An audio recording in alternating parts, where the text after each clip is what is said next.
was saying who's a Buzstopboys, nkrofo bi a won aka omo ho aboma omo volunteering job so okudem ha one more nkrofo won de gatamu titi say papa ni ade me sure so oni abomo so e social media ne so a de bia no cleaning jobs no mo ye ebi say won adu kumase na mekai so 2482 the statue can see ho wa koprapra ho no ma painti ho ni ade gutters ene empotwuma be kakra bi wa kra ha so obo so mujinejine mu anya asem keto ene ye de o maye bebre efri ni ma eba besi odokọ ne chese gutters emu atiti beze me chese connected volunteers na na ye ho esi ho ye sa nwuma se ne be ya tankers na se town council ensan kan no eno na Buzstopboys esai ekofa bae na se me no kasa say no awards bebre be pese chese sika famum nkofo ado won a ebi timi tina se ne ambo musika bi ho no mo nkoye adwuma mo ankasa timi de beto on social media handles so try say nkofo bi eche o maduane ebi mo musika and all those things I chere say as Ghanaians no oya de ja yetimika inti Buzstopboys de Ghana ha yen katakra no ya recognize you mo a enya asem keto ankofo bebre na ene ni do machi minim kwam fa so mo fa nipa mo join the but I think so for the last time now me realize me who say one crowd be two just oh all professional painters kwara wo mu enu nti e na obehu so mbekọ ba bi na sebe ade no ho atete akwansam kakra wontumi esan ede color anase esan de munyam esan bre ade no kra ma ne ye mekere walls painting designs near the day and can near Ankasa Yehene no 2482 statue. No crowd to say they brought the statue and the environment back to life. It's and say no any age you may be more 1 year. Other for our Ghana Hanumia no sana me kind of local organization to any local champion for your chair up near the day. And a pay information I want say that's already not US. Abaya be come when and I know what's contumely waba the award if you do one the abre one Ghana phobies who say award no yet ya Ghana for the enya flower sem nyafe na oh congratulations ni ama flower daddy udi my jollofa anke ni beje ho nti ebi susu say anke tumi esika anke betumi apagya boys no akomani ofisi yesi kwancha de fm empanyisi edisika ene nanso according to abaye ya obaye wo chire mu so no de edi nim no Ghana ha ene ya kosua no o say of city council ewo US aha ne chese omo US abrochi memu a wona hu eniema Buzstopboys eye nyina o Ghana ha de omo ye volunteerism ni nyina no omani tu omo hu enti omo de certificates a ente say e de abam se Buzstopboys omo nye na won hu say de omo ye nyina no Ghana fo hu a esefata yenkwae ni ehwe nsem a kosua e de to Buzstopboys nanim any the way osify encourage you. My Ghanaian name is Akosua.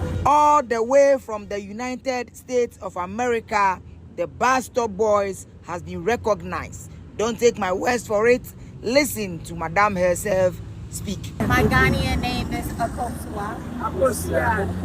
And I am here on behalf of City Council in the city of Rochester, the state is New York, to present this certificate of appreciation to the Buzstopboys on behalf of our City Council President, Miguel Melendez, and Vice President, Lachey Harris.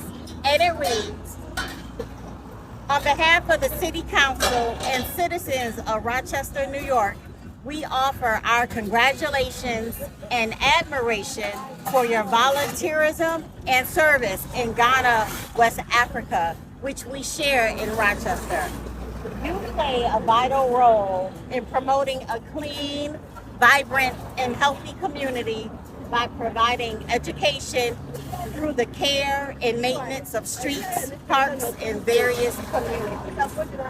Thank you, Buzstopboys, for being a shining example for positive impact, and know that your work is seen and appreciated in your community and across the globe.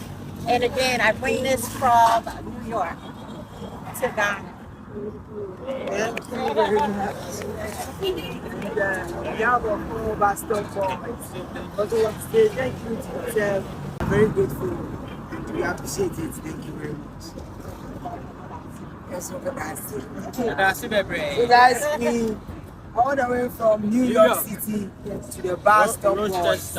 And whatever it is, she read it loud and clear. We are grateful and we appreciate it. what and how many natural resources to extract. Then too, how to use those resources for economic gain. Sugar plantations, cotton fields, construction, cooking, cleaning. All these required steady hands to pick, pack, plant, chop, stir, scrub, hammer, and nail. Within the diaspora, how do we begin to calculate the financial cost of slavery to settle on a single number for reparations?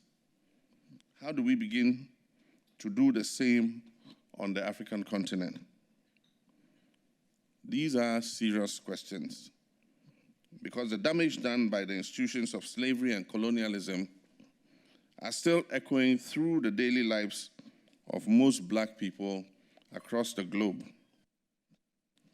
In North America, it can be seen in the violent, sometimes deadly policing and discriminatory housing and employment policies. In Africa, it can be seen in the infrastructural deficits, the need for more schools, hospitals, affordable housing, and better roads.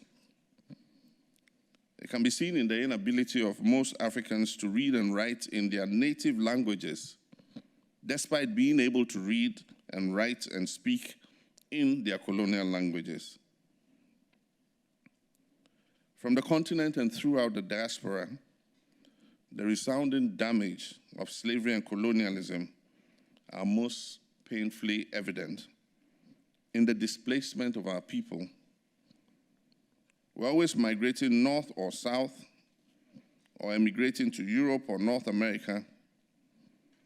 We're being either forcibly removed from our homes or moving voluntarily with nothing more than the hope of a better life elsewhere, even though we still love our homelands and wish we could stay.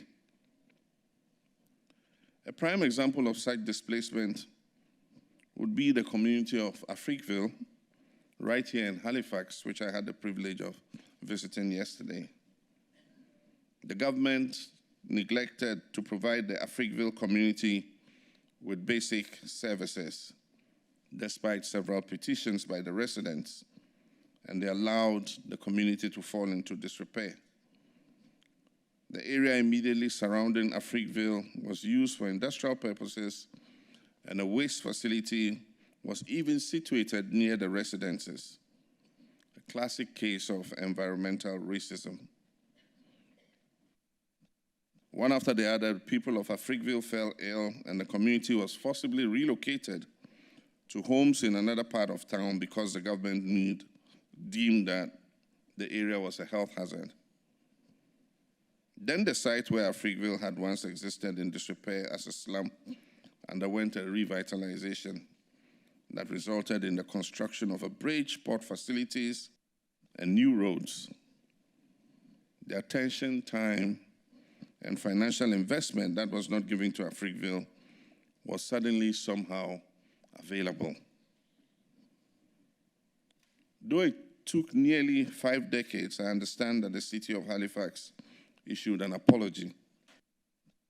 I understand that it also began the process of reparation for the families and individuals who were affected by the forced removals and demolitions of one of the first communities of free Black people in North America. I hope this inspires more cities throughout the diaspora to issue apologies and offer reparations for the wrongs done to the numerous Black communities that have been stolen away, burned, drowned, leveled, or otherwise somehow destroyed. On the African continent, every time a young person packs a small sack and walks beyond the borders of his or her country and continues north to brave the Sahara Desert to cross over into Europe, it's an example of a voluntary migration.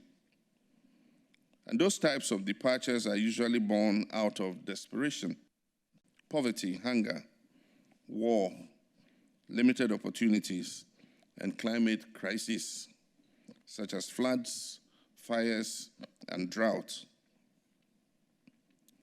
Warsan Shire, a Kenyan-born Somali poet who was raised in the UK and now lives in the US, wrote in her poem titled Home, and I read, "No one spends days and nights in the stomach of a truck, feeding on newspapers, unless the miles traveled mean something more than journey. No one crawls under fences. No one wants to be beaten or pitied." While traveling here on the airplane, I was thinking of all these things: loss, the financial impact of loss, and how to calculate reparations in such a way that they not only acknowledge past suffering, but also take into account the current social inequities that exist